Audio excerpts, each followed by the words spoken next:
Imagina que estás viendo un mapa del mundo colgado en una pared o en la pantalla de tu móvil.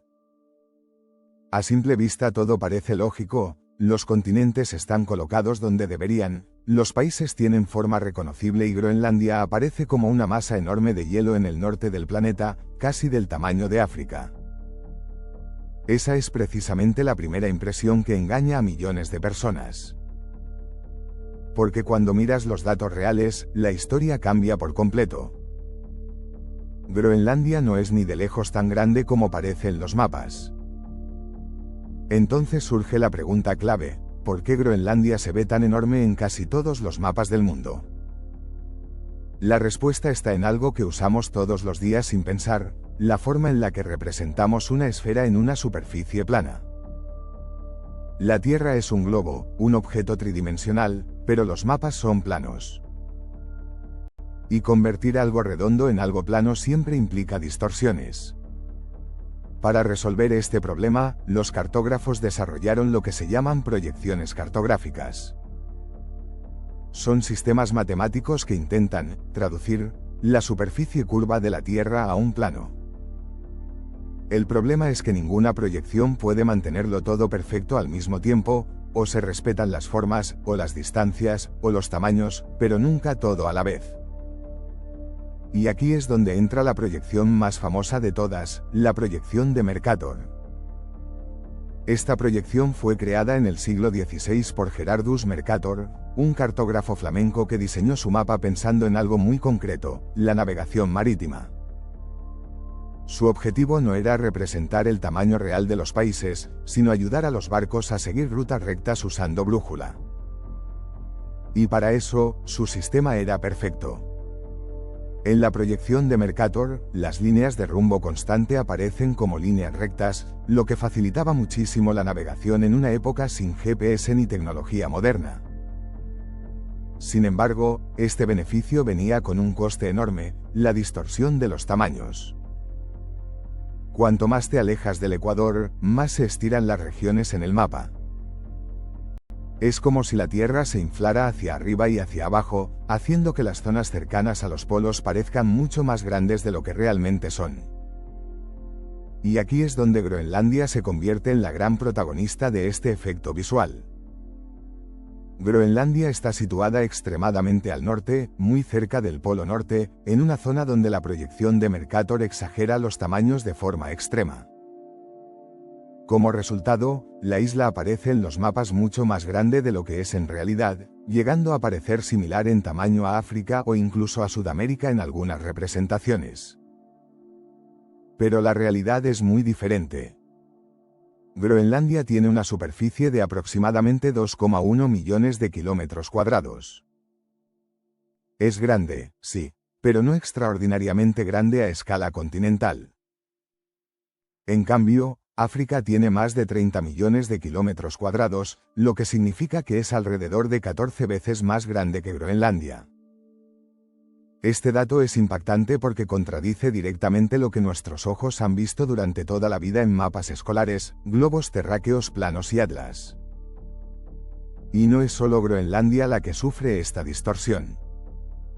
Canadá, Rusia, Alaska y toda Escandinavia también aparecen mucho más grandes de lo que realmente son. De hecho, si comparas visualmente un mapa de Mercator con un globo terráqueo real, la diferencia es tan grande que parece que estamos hablando de planetas distintos. Europa, por ejemplo, parece ocupar una parte mucho más significativa del mundo de lo que realmente ocupa en superficie real. Esto ha tenido un efecto psicológico muy interesante a lo largo de la historia. Durante siglos, las personas han crecido con una percepción distorsionada del tamaño real de los países. Y aunque hoy sabemos que los mapas no son exactos, esa primera impresión visual sigue influyendo en cómo imaginamos el mundo. Pero, ¿por qué seguimos usando una proyección que sabemos que es incorrecta en ese aspecto? La respuesta es simple: porque es extremadamente útil. La proyección de Mercator conserva los ángulos, lo que significa que las direcciones son precisas.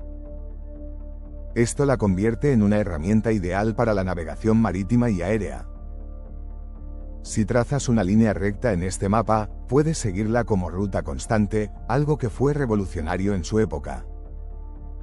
Sin embargo, para representar el tamaño real de los países, no es adecuada. Por eso existen otras proyecciones más modernas, como la de Gall-Peters o la de Winkel-Tripel, que intentan corregir este problema. Estas proyecciones muestran los países con proporciones mucho más realistas, aunque a cambio deforman sus formas o distancias.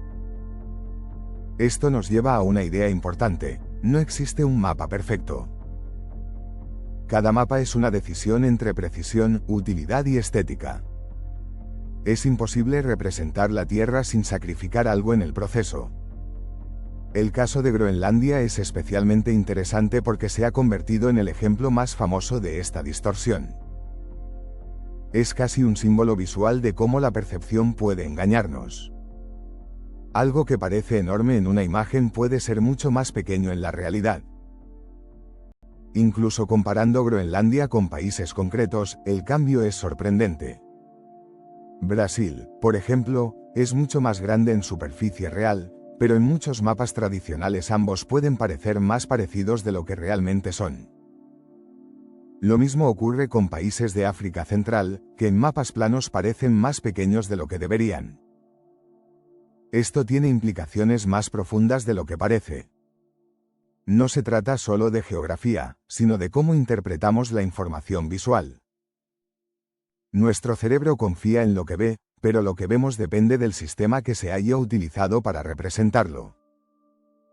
Groenlandia no es una ilusión, pero sí es una víctima de la forma en la que hemos aprendido a dibujar el mundo durante siglos.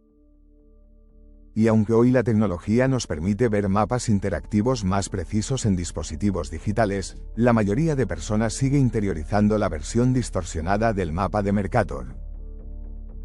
Incluso hay herramientas modernas que permiten comparar el tamaño real de los países arrastrándolos por el mapa, y cuando haces ese experimento, el impacto suele ser inmediato.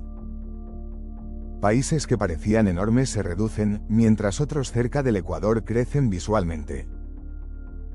Al final, Groenlandia nos enseña algo más importante que geografía: nos enseña que la realidad depende del punto de vista. Que incluso algo tan aparentemente objetivo como un mapa puede alterar por completo nuestra percepción del mundo. Y quizá por eso sigue siendo uno de los errores visuales más fascinantes y educativos de la cartografía moderna. Porque cada vez que vemos Groenlandia enorme en un mapa, en realidad no estamos viendo el mundo tal como es, sino una interpretación histórica de él.